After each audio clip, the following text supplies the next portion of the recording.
And now a short introduction from the producer's legal representative, Mr. Abe Oppenheimer. Hello, and welcome to this documentary containing new and exclusive interviews with the 5 surviving members of Monty Python. The producers wish to make it clear that any views or opinions expressed herein are those of the individual speaking and hold no truth whatsoever. Pursuant therefore to Clause 4.6 of the Broadcasting Video Television Act 1989, subsection 4, 3 and 2,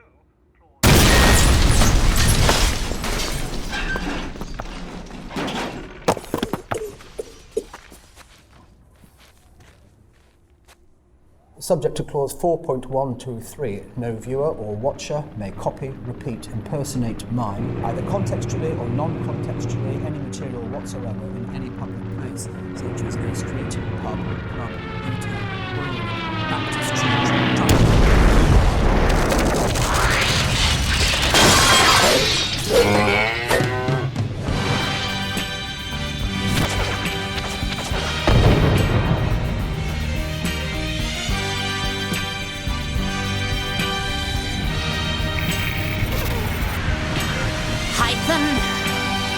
The brand new documentary of Python. It's a new documentary. It's about Monty Python. Unlike other Monty Python documentaries, this is brand new. It's a new documentary. It's not complimentary, but it's better than a hysterectomy.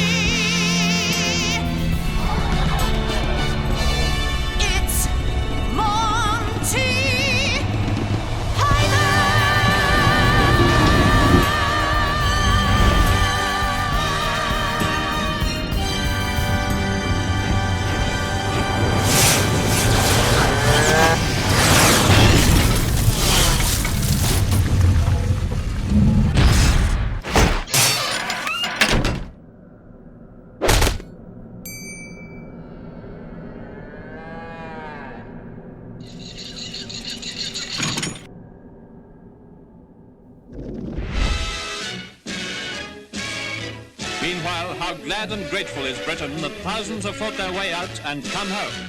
And are they glad to be back again? Well, ask any of them, and they'll tell you that after what they've been seeing, England looks all right. Wait, glad to be back, boys? Sure, yeah. England was in black and white after the war, and until about 1959, I think, we had rationing. So I just remember we didn't have enough. You have butter rations, you'd have a piece of butter every week, and then there's bread rationing and meat rationing. London was completely composed of holes and bomb sites all over the place.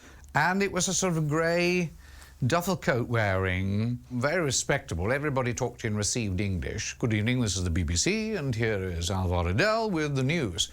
On the radio, the news announcers wore black tie to read the news. So it was that kind of unnecessarily uptight place. I think I had quite a happy childhood. My poor old dad gets quite a bad press because I've mentioned him being a bit cantankerous. Apart from his slight cantankerousness, I mean, he was a fond father. He quite liked jokes. He liked practical jokes a lot. In fact, I've still got a fake dog turd that he bought me. When you know how many people's fathers would buy their sons a dog turd? You've got into Oxford, here's a turd. My mother, she was terrific. My mum, she was absolutely great. And she was more encouraging what I wanted to do. My father was obsessed with money, or rather the lack of it, and worried that I might follow my sister's progress into acting.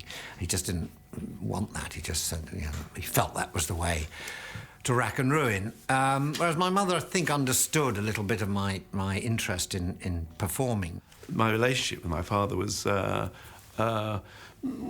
it was always at one remove in a way, because I think he must have seen me when I was a few days old or something. But he was in the RAF up in Scotland, and then he was shipped off to India, and he spent the war in India, so he never saw me again until I was like 4.5. And I can remember going down to Colwyn Bay railway station and walking up the steps with my mum and my brother and standing on the platform, and then my mother getting terribly anxious that he wasn't there. And then suddenly, as the crowds vanished, there was a man in a forage cap and a big kit bag at the end of the platform, and that was my dad, you know. And so he kisses my mum and my brother, and then he kisses me, and he's got a moustache. And I'd never been kissed by anybody with a moustache before, so I've always had horrors about being kissed by men in moustaches ever since. Graham, as a policeman's son, had a very good, solid family background, but I think because life was tough when he was growing up, and, you know, for a country copper during the war, it was a very busy time. There was not a lot of time for the children while they were growing up, and I think Graham actually missed a really warm and supportive atmosphere. Minneapolis, Minnesota. Minnesota being the furthest north state in America, probably most middle. So we're in the middle and we're at the top. We lived in a little summer cottage out at a place called Medicine Lake that my dad had put some insulation in so we'd get through these winters. But it was some years before we got an indoor toilet. So I think the memory of my childhood is one that is really odd because I can remember it, but I can't feel it. Was going out in the middle of winter for a dump in the Biffy, as they were known. And I don't know how we did that. There was no heating, nothing. You just sat there on a wooden plank with a hole and did your business. Then you came back in. It was a decent world there, and I was part of that decent world with a decent family, and we would go to church on Sunday, and we would go to youth camps. And at least in school, and particularly in high school, the emphasis was on science and maths. It was, we were engineering for a new future in America. I was in the Boy Scouts. I did all the things that you were supposed to do. My dad was born Reginald Francis Cheese. His dad was John Edwin Cheese. He stayed a Cheese until 1915 when he joined the army, and he changed the name to Cleese. And I don't know why, because when I went to school, I was always called Old Cheese. It made no difference at all. But anyway, he was the only Cleese. I once went to the Western-super-Mare post office and went through all the phone books. There was not another Cleese anywhere, because it's not a proper name of any kind. And as a result of that, when he married my mother, there were 2 Cleeses. When I came along, there were 3. I'm tempted to change it back to Cheese, because I think it's a splendid name, and my American friends call me Jack. I could be Jack Cheese, which is a great name for a comedian. I think that I had, from what I can figure out rather than from what I can remember, a very difficult early relationship with my mother that was compensated for, more than compensated for, by a very warm, very affectionate, very loving relationship with my father. But with both of them, there was a good comedic connection. My mother I could connect with because she had a very black sense of humor, believe it or not. And I could make her laugh with black humor. Dad was much more witty. I remember watching a particularly inane dance routine with him on television once, and he turned to me and said, "I don't think this will ever replace entertainment, do you?" And I remember thinking, it's a beautiful phrase, The interesting thing about the Pythons is we didn't have TV until we were teenagers. We were the last generation to grow up with radio. I was an avid listener to radio shows like Take It From Here. Before that, Jewel and Morris, Hancock, all sorts of radio shows. And then later, when I was about 13, 14, The Goon Show. The Goons were very important as being not just their comedy, but the fact that they were the first people to really use radio. The whole point of radio is that you can conjure up anything you like. It was that week that Nugent Dutt was taken to court by his wife. Silence in the court, silence. The court will now stand for Judge Schnorrer. And if you'll stand for him, you'll stand for anything.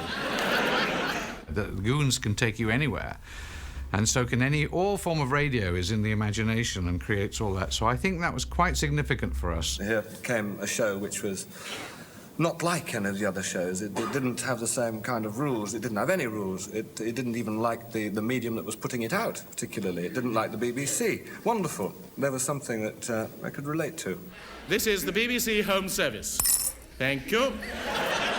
I was introduced to the Goons when I was about 11, 12 years old, and I just remember discovering this strange, odd, weird and wonderful show that was so different from anything you could see on a film or on television. And I became almost obsessed with them. I used to listen to the show, and then 2 nights later I would listen to the repeat, because I wanted to catch everything. And sometimes there was so much laughter you couldn't hear certain lines. I used to lie on the bed with the radio there and a pillow on my ear just to try and get the line that I'd missed 2 days before. The Phantom Head Shaver of Brighton, Part 3.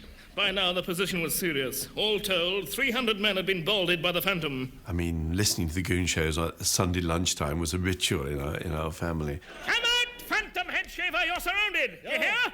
We're all heavily armed. If you don't come, we'll come to that door, and so help me, we'll knock. Yeah, that's telling them, yeah. If you don't come out, we'll come and we'll knock. Shut up. Shut up. There was nothing like these people just being very ridiculous and silly and strange voices and long pauses and playing around with this whole sort of form of a radio show in a way that was felt genuinely kind of subversive at the time. Blue Bottle? I heard you call me, Captain. I heard my little raggy captain call me. Enter Blue Bottle. Pauses for audience applause. As usual, not a sausage. At the same time, my parents were listening to sort of mainstream stuff like Much Binding in the Marsh and Take It From Here, which were sort of shows which we all sat and listened to together. It was sort of that was what bound the family together. So I'd be listening to those, whilst at the same time, on wherever it was, Tuesday night or something, having my own fix of this new show, The Goons. I know what my folks wanted me to be. I can remember one day some man I'd met insisting on walking me home and telling my parents that I ought to become a dentist. And, well, thank God I never did. I thought, what a terrible idea. Dad was very keen that I should join Grace, Derbyshire and Todd, a firm of chartered accountants on White Ladies Road. And I remember he said to me, my boy, if you join them, by the time you're 21, you will have the initials ACA after your name, and the world will be your oyster. In other words, he was, in a sense, very petit bourgeois. My father wanted me to get a good job and make a lot of money, and so I wouldn't be dependent on him. I don't think he had any particular idea of what he wanted me to do. He just had a lot of ideas of what he didn't want me to do, which was mainly sort of acting, performing, writing, all that sort of stuff. And he sent me away to public school, Shrewsbury, which was, quite a good reputation. I think they felt they'll sort him out there. One of Michael's great talents, which was perfectly easily arrived at, was sort of taking off the character of Will Masters. Michael had a natural way of drawing their character out, their little mannerisms. From quite early on, I could entertain people, I suppose, in a small way. And I remember in 1953, when it was the time of the coronation, I would do an improvised little show at milk break in the morning about 11 o'clock for anyone who wanted to come along in this tiny little room, and I'd play all the different characters, and he was all very silly and low level, but I mean, it was things like, the Duke of Edinburgh being caught short, during the actual coronation, was sort of looking around and having to sort of fish out a toilet roll. Oh, it was funny when I was 10. Growing up in Wolverhampton, that's not something anybody did in Wolverhampton. Trying to escape from Wolverhampton is what you did. Well, it was a miserable fucking place, but I was abandoned there, dumped there about the age of 7 in a playground. And my mum left thinking it would be nice if she just slipped away rather than say goodbye. So I hadn't really got it that I was going to stay. I knew he'd taken a suitcase and had all my names on it, on the underwear and 6 pairs of socks, but I hadn't really got the concept, wait, though, I'm ready to leave now. Oh, too late. So that was a bummer. The Wolverhampton School is based on the fact that you must have lost one or other of your parents. And in Eric's case, his father, who was in the RAF and was aircrew, went all through the war, and then I think within 12 months of taking a civilian job, died in a road crash on the way home from work. There's hundreds of memories and mainly nightmares. I was there from 7. I didn't escape till I was 19. You escape into, you know, various things. I was in a little skiffle group. I played, first of all, I played harmonica. We identified with the black slave movement in America because we felt like we were oppressed. And I was once in a drama. I played second field mouse in Toad of Toad Hall, which I was offered the part of first field mouse, but I realised that second field mouse had more words, so I held out for that part. His headmaster at that time was Owen Dickinson, and Owen always said, idle by name, idle by nature. This idle bastard left that school with 10 O levels, 3 A levels, and 2 S levels, so, and going to Cambridge on a scholarship, so not quite so fucking idle. High school, I did all the right things there. I didn't actually know I was doing the right things. Most things come to me as surprises because I ended up, by the end of it, I was student body president, valedictorian, head cheerleader. It was just crazy. I don't know how it happened because I never applied myself for any of these things. They just kind of happened around me. There's a thing in the 50s, you got inundated with all this right-wing material. But anti-communism seemed to go hand in hand with racial discrimination. So you'd get all these pictures of black guys being lynched because they'd been seen, talking to a white girl. And this was the right thing in America, these people. So you had the Ku Klux Klan and the anti-communists inundating every student body leader at the time. And I was just shocked by it. I thought it was horrifying, awful stuff. On one hand, you had, drag racing, and all those cool things like an American Graffiti. On the other hand, you had this undercurrent of the Klan and the right-wingers. I'm the urban spaceman, baby. I'm making out. I'm all about. We did feel in the early 60s that life was changing and that we'd never go back. You felt that religion was becoming a bit of a dodo and that people were questioning religious authority as well as class authority as well as any kind of authority. The most significant moment in my life was when, 1962, I was down in London and we went to see Beyond the Fringe. And we couldn't get tickets, we could only get standing tickets, which I was so grateful for because I just rolled around the wall. I wouldn't have stayed in a seat. They made me laugh so hard. Peter Cook, Alan Bennett, Jonathan Miller and Dudley Moore. I didn't realise you could be that funny. Isn't that fantastic? What's that? Children under 10, 12 and 6.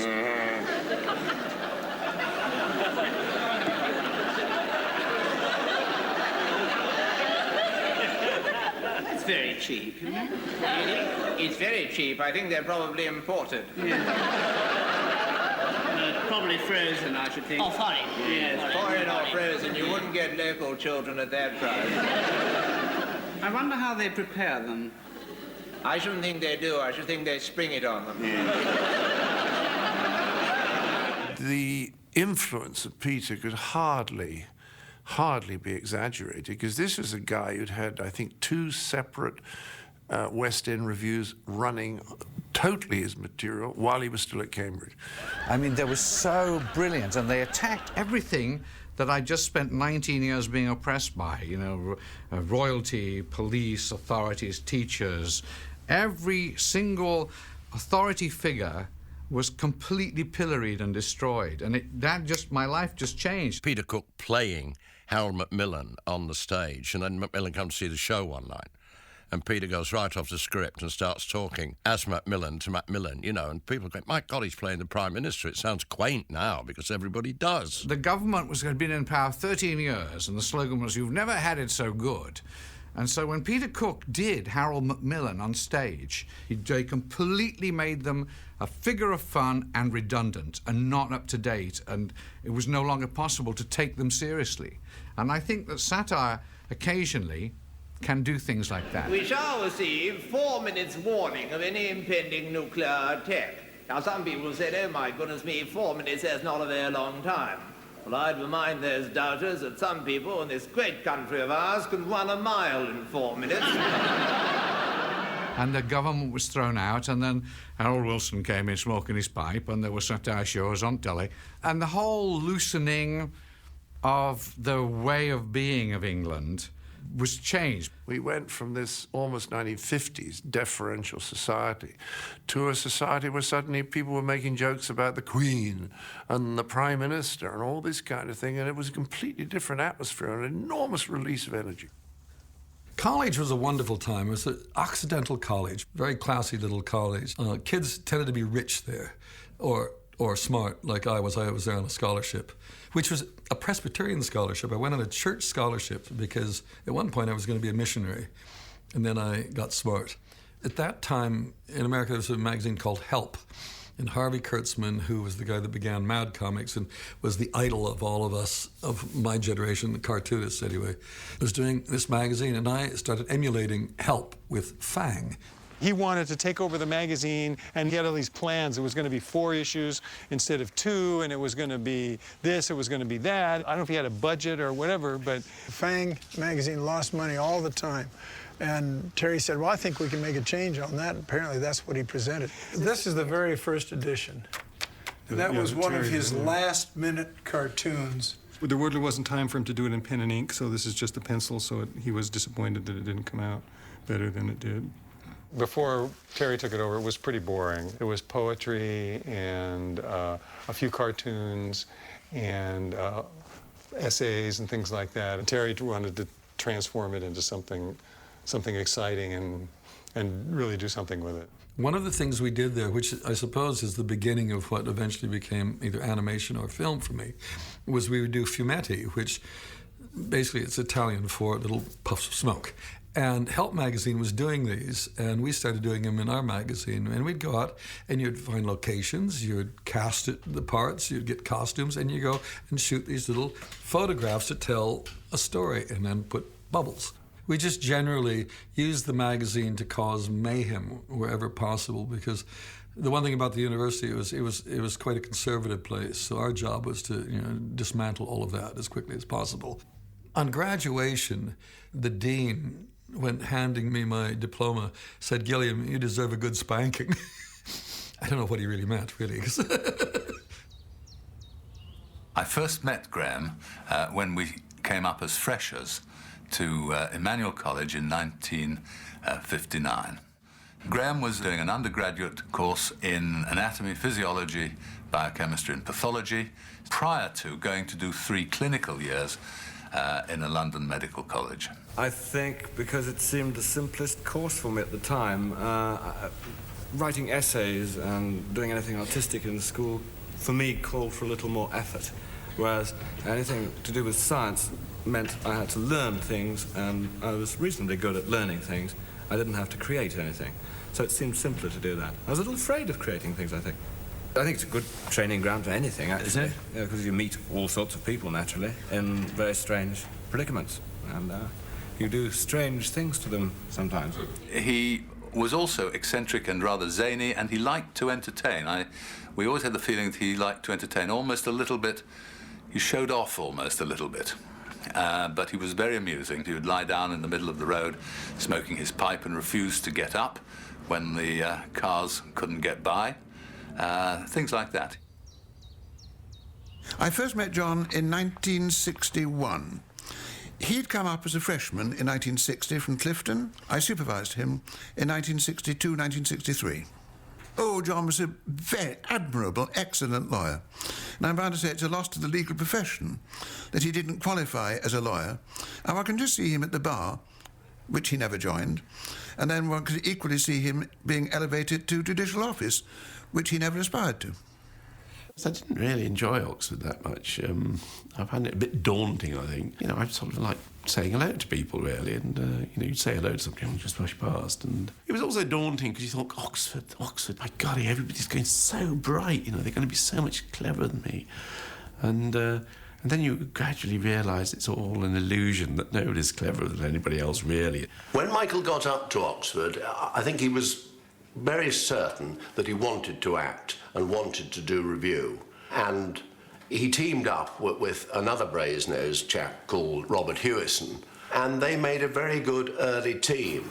I first met Michael Palin in the autumn of 1962 when I went up to Brasenose College, Oxford, and it just so happened that Michael Palin was at the same college and he was reading the same subject, which was history. I was really bluffing my way through university, telling my parents really that I was studying, and I was studying, but I used to do studying in the evening, and during the day I we were writing, we're doing cabaret shows, putting together 30 minutes worth of material. Thanks to Robert, because I wouldn't have done this myself. I didn't know what cabaret was, really. I thought it was something rather naughty, following ladies and suspenders and stockings and all that. But he said, no, cabaret, we're just performing, and if we can put together half an hour's worth of jokes, we can make some money out of this. Robert sort of drew me more into the sort of theatrical world, and Terry was in a different college, but he was doing theatre. And I remember this sort of dark, intense figure with a cigarette then, I think, and a very old coat, which he wore all the time. And Terry in those days wore this brown, lumpy overcoat and rode a Vespa, you know, kind of Lambretta-type little motorcycle thing. Terry was very cool at the time. Yeah, and it was very cool. Sort of, you had that sort of dark kind of Surrey Welsh look of someone who clearly was not sure where he fitted in, but it was kind of mysterious. And it took me quite a long time to realise that actually, A, he was a very good actor, very talented actor, and B, he was actually a very, very funny man. Robert was very pushy at getting us to do anything. It was great, you know. Without him pushing along, I don't think I'd probably be doing what I'm doing now. I suppose from then on, we were sort of aware that all three of us liked writing and performing, but particularly writing as well as the performing. And I think that's some of the first work I did with Terry. It was not acting with him so much as writing with him. There's a difference between Oxford and Cambridge when it comes to sort of creating comedy, and that is that Cambridge typically, because it's, I think, a slightly more scientific university, had a pretty scientific way of producing comedians, which was this thing called the Footlights Club, which goes back to, 1882. Well, it was an exclusive little club, really, at the time. They only had about 25 student or undergraduate members, as they're called in Cambridge. And you had to be asked by a member of the club, a current member, to do an audition. And then you did an audition and at what they called a smoking concert. And on the basis of that, if you got enough laughs, you were asked to join. I auditioned for Bill Oddie and Tim Brooke Taylor, and they had the good wit and grace and talent to discover me and put me in a Pembroke smoking concert. And the first piece of material I did was written by John Cleese. And Cleese couldn't be in the show because he was in Fitzwilliam, or one of those little gay universities, I don't know what they're called. So he couldn't be in it. So the first time I met him, I just performed a piece of his material, which was a piece called BBC BC. It was the BBC giving the news in the Old Testament news, and I did the weather. Well, there'll be a plague of locusts coming in from the northeast, followed by frogs and death of all the firstborn. Sorry about that, Egypt. Now, the great thing about the Footlights was that we had a club room. You see, the Oxford guys didn't. And if they wanted to put a show on, they had to hire a hall and, you know, hire a stage and make curtains work and find lights. We had all that. We had our own bar. It was fantastic. When everybody else was having to go to bed because the pubs were closing at 10:30, we went down the Footlights. What do you have, sir? 2 or 3 in the morning. We could drink as long as we wanted to. There was lunches catered for, so you could live your life entirely through the Footlights Club. Producing Oxford comedians was a much more kind of accidental, casual, organic way of doing things. There was a kind of loose organisation, not nearly as organised as the Footlights, but basically for the same end, which was to produce a review for the Edinburgh Festival. I'd met Eric Idle in Edinburgh when he was doing, I think they did a review called My Girl Herbert, and I knew that John Cleese was around because I'd written a monologue, which I did in the review in 1964, which was turned out to be almost identical to something that John had written, and we'd never collaborated. Graham and I met auditioning for the Footlights review that would have been 1961. And we went out afterwards together and sat down and had a coffee. And the extraordinary thing is, I thought, I don't like this guy. And then shortly after, we started writing together on a regular basis. And I must have completely forgotten this intuition that I didn't like him. Isn't that strange? The first time I ever saw John and Graham was actually in their review at Wyndham's Theatre. I went along to a matinee. Graham didn't seem like a performer at all. It was like he'd wandered on and was just sort of on stage and was wondering why he was there. Well, I suppose I must be acting, I suppose. And then you wander off again. We went to see our rivals, the Oxford Review, and Terry Jones was in that. And that was nice, and when we met them and hooked up and, you know, sort of the Oxford, Cambridge. And the year later I met Michael Palin, also in Edinburgh, in Cambridge 64, and he was really something to watch on stage. And clearly, really special. Was it love at first sight, or did we just fancy each other secretly and across a crowded room wait for another 14 or 17 years to pass? It, you know, it was... There's a recognition when you see somebody doing something good. Watching Terry Jones on stage, it was clear that he was good, and it was clear he was good in the review, and it was clear Michael was good. Cleese, of course, was outstanding. I mean, to see Cleese on stage in 1963, everybody else was being funny, Cleese was being serious, and that was so funny.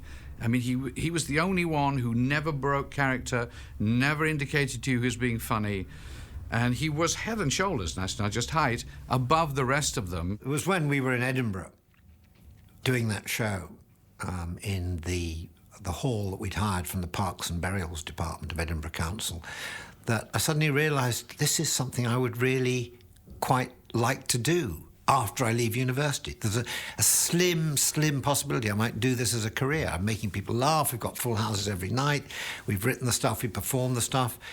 But the problem was my parents, my father particularly, I couldn't go back and say, look, I've decided to go on the stage and entertain. He would have just had a fit. Well, when I left Cambridge in '63 and was going to be a solicitor with Freshfields, solicitors, the Bank of England, and I told them that I was going into show business, I didn't say that. I said I'm joining the BBC, and that was okay, because the BBC was the same as the civil service. It was respectable. You got a pension, you had financial security, and that was fine.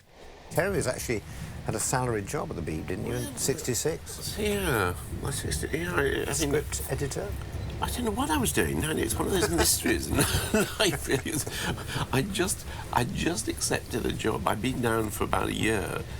Suddenly Frank Muir's office rang up. So I went along to Frank Muir's office in the BBC, and he said, well, you'll be on job, £20 a week, which is like a huge amount of money, it seemed like.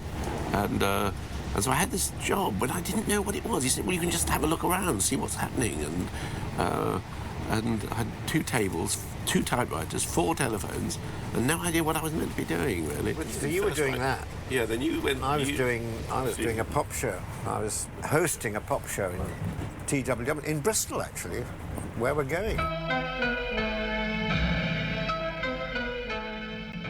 have to thank that programme now for keeping me going and for me being able to tell my parents, my father particularly, I was working in Bristol. Oh, what was that for? Television. Ah, BBC, jolly good. But no, not the BBC, it's one of the many local independent companies. If you'd actually seen what was going on, you might have been a bit sort of upset, but it gave me the chance, the cover as it were, to develop a lot of other interests and ideas. So I was able during that time, thanks to the money from this one show called Now, to start writing with Terry Jones at the BBC. Graham telephoned me one evening and said he wanted to chat. And the reason he wanted to see me was because he had qualified in medicine, but he had to make a choice. The choice was whether or not to do a houseman's year, an intern year in hospital and become registered with the General Medical Council, or whether Graham would go to Ibiza and write sketches with John Cleese. He chose to go to Ibiza, And I'm sure for him that was the right choice. Terry decided that after he graduated that he wanted us to keep doing what we were doing.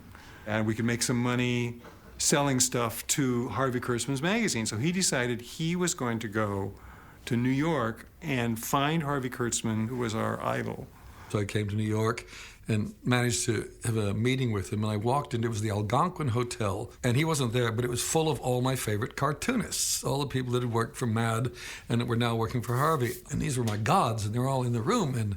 And Harvey turns up a little bit later, and Chuck Alverson, who was the assistant editor at that time, was quitting, and they needed somebody to take his job, and that was me. I just walked into the job out of nowhere. And that was when he came back at the beginning of my senior year and sat down in the dorm and told us that he had gotten a job working for Harvey Kurtzman, you know, which was, to me, was just like, you know, ascending Mount Olympus and getting a job working for Zeus or something like that, you know. It was like unthinkable that people like us could be doing things like that. But Terry just saw, yeah, we can do that. Help magazine, in that sense, was the beginning of my connection with what would become Python, because we had written a story about a man who falls in love with his daughter's Barbie doll. About that time, Terry and I went to Greenwich Village to see this show that had opened called Cambridge Circus. It was playing in Greenwich Village in New York City. It was comedy from England, and it was supposed to be really funny, so we went, and it was hilarious. It was really funny. And there was this guy in the show named John Cleese.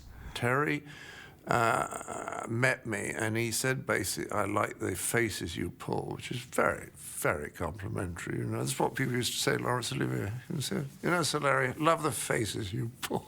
John, of course, stood out in every possible way from the crowd, and I got him to appear in this. And that was the beginning of a friendship. And so when Terry later on wound up in England, many years later, he got hooked up with John again, and the rest is history.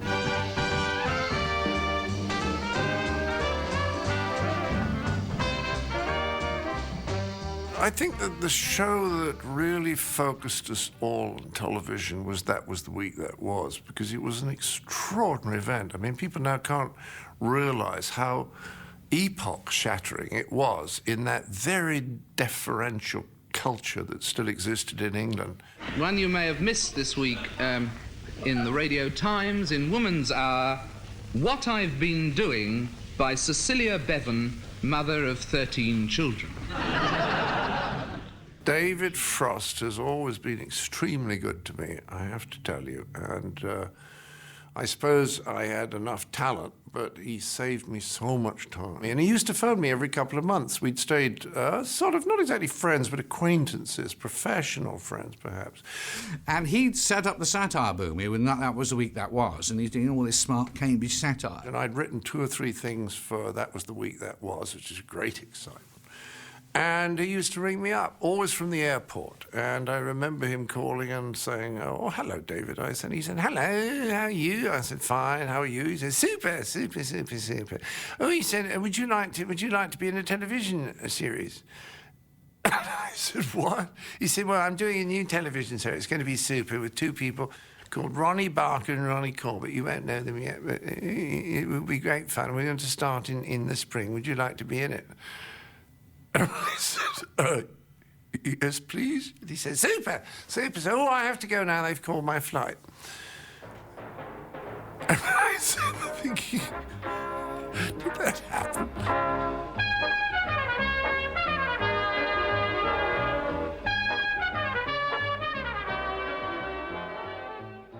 Whilst I was, the pop show in Bristol was keeping me in funds, it was actually the Frost Report which gave me really the important breakthrough as a writer. And so we all wrote for that. He came to us as a pool of talent. And the next thing I knew, I was rehearsing with the Ronnies. The entire Python team were writing the Frost Report. And that's really when I knew them all, and what made Ron and I feel part of their outfit. Does it hurt you if I do this? Well, you see, it hurts. Still? Quite, but it's not... No, it isn't, is it? And what was so good about David is if he trusted you, he trusted you. He just let you get on with it. And you would be writing a show that was going out live that night. I now know what adrenaline looks like. I remember being in the pub, the Sun and Splendour, at the top of the Portobello Road, writing a joke, putting it in the taxi, going back that night, and there it is on television. And I thought, whoa, that was kind of cool. And it was a very good experience. And Mike and Terry wrote usually the piece that was the film insert of the week, sort of 3-minute piece. And Eric often wrote solos for Ronnie Barker. And Gray and I usually wrote one of the big sketches of the week, which probably all three of us, the two Ronnies and I, performed together. Now, what exactly were you doing on the night of the 14th of October? Well, we pulled some birds, slapped them back to the drum, you know, a bit of a giggle all down to Larkin and all that carry-on. Now, look here. I can't understand a word you're saying. The great thing about the Frost Report, anybody who had any good input could come in and work, which is why the roller capsule was so long and, you know, went spinning through at an enormous rate, so my parents could never see my name. Barry Cryer, bless him, he used to refer to the writer's credits going through at the end of the Frost programme as the dead of World War II. Well, it did hold on David Frost for rather a long time. There was no danger of David Frost's parents being unable to see us now. Put it that way. Jimmy Gilbert, who was directing and producing the show, had pity on us and started us actually performing in little... We did these little film inserts, and he got us... that was a way of getting us a little bit more money, so he got us paid more for performing. Yeah. 50 quid. Well, 20 quid, I think. Was it? Yeah, I got 50. I think there was a sort of a little hiatus between David and the Python Boys. I think they sort of resented his entrepreneurial touch. We gradually began to realise that, along with Michael Palin and Terry Jones and Eric Idle, we were actually writing about 90% of the programme. Then they went and did the 1948 show, which was the Python team, really, with Tim Brooke-Taylor. It was actually David Frost, to give him his due, who suggested the show. And I think it was to me, eventually, he didn't want John in it because he was doing the Frost Report. But as far as I was concerned, it was essential that John did it. Name? Gibbon posture. Possible loony. Jim was terrific and terribly, terribly funny when he was frightened. Right, well, what are the problems then?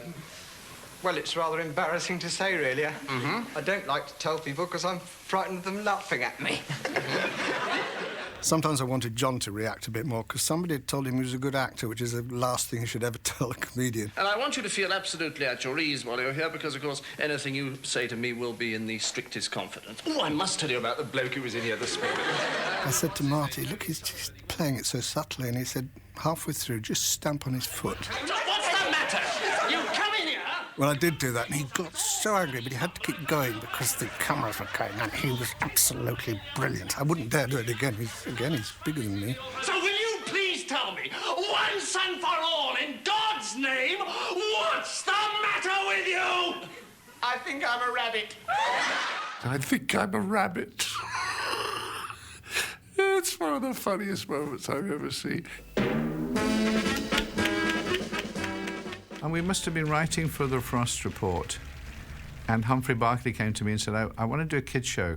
And I've got this group, the Bonzo Dog Band, I want you to write it. And I said, well, I want to write it with Mike. I would like Michael Penn and Terry Jones, because I think we'd be great. And he said, OK, then. So we were a little group of writers. Okay. City editor. Yeah? I've got a great story for you. Oh, yes? Here's a great story. All right, let's hear it. Once upon a time, in the land of the wobbly dum-dum tree, Ricky, the gobbly pixie, sat beneath the magic oak tree. That's enough! I'm not interested in fairy stories. This is a newspaper. Miss Perkins, will you show this lunatic out of here? But I haven't finished. Come away, at break of day, to fairyland, to the golden shores of fairyland. I will lead you. It was kind of a fun show because we got to write it. It was only 23 minutes because it's ITV half hour. The Bonzo Dogs were on every week, and they were the most bizarre group of people you've ever seen. There were 14 of them the first week. Then they pruned themselves down to about 7 or 8. You're wanted in the Twilight Zone now, sir. Thank you, Rigor.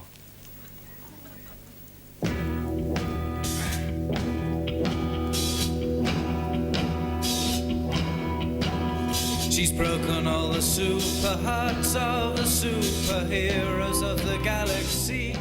Well, they said, go and make some children's television, and we didn't think about that. We just thought about making sort of silly television, and well, a lot of fun it was. My story, it's sad, but it's true. But they play, you know, they play the washboard and they'd play the Hoover, and they would do really weird and bizarre situationist songs. It was Dada, really. The Doodah Band was a Dada band. And that, I think, influenced us enormously. I think their influence on Python is huge, because we were doing little sketches from Cambridge. But they were doing weird. It was situationally weird. I was fooled by a beautiful Zelda. I was still working in magazines and illustrating and art directing, and I said, come on, I got to get out of magazine work. Introduce me to somebody in television, and that person ultimately was Humphrey Barclay, who was producing Do Not Adjust Your Set, which Mike, Terry, and Eric were doing. And we were on our second series, and this weird guy came in with this big, long hair, hairy Afghan coat, and had been sent by Cleese. Everybody keeps talking about the legendary moment when I walked in with my coat, a man and a coat, and Eric loved that coat. I fell in love at first sight. I just loved that Afghan coat. And he also had a very cute girlfriend, and there was something about him, and Michael and Terry went, we don't fucking need... Like two little rodents hunched in the corner, all... You know, their little bit of territory was threatened by this man in the coat. And I don't know why. I knew there was something about him, and we brought him into our group. And he hadn't done any experience in written sketches. He got a few sketches he'd written which weren't very funny. But for some wonderful, weird, instinctive reason, I said, Gio, he has to be with us. And that was really how it all began. And then the next series of Do Not Adjust Your Set, I started doing some animation on that, and we were all stuck together by then. As far as I was concerned, we've all got different versions, of course, is that Graham and I were writing for about 18 months. We just wrote, and that was because I just married Connie Booth. She was American. I did not want to be spending a lot of time in a studio when she was a stranger in London. So I deliberately worked from home for a year and a half, and Gray and I wrote a number of scripts, and our treat for the week was always to turn on, I think it was Thursday afternoon at about 4:30, to turn on Do Not Adjust Your Set, which for us was the funniest thing on television. And now it's time for party games. Here are some really exciting games you can play this Christmas. And first, from Terry, here's the A and B game. Well, all the teams are divided, the guests, I should say, are divided into two teams, A and B are the winners.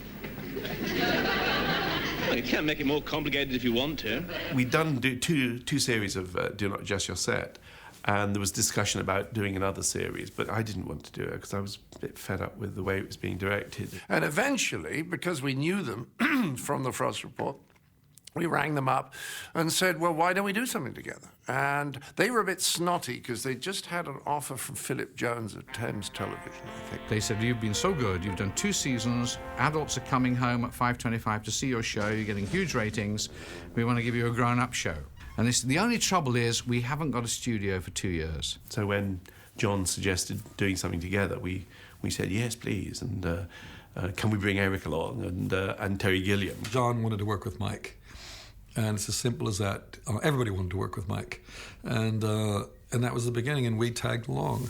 And I think it's really happenstance that group came together. I don't think it was handpicked or selected or in any way. It sort of fell onto the table, and it worked.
Thank you.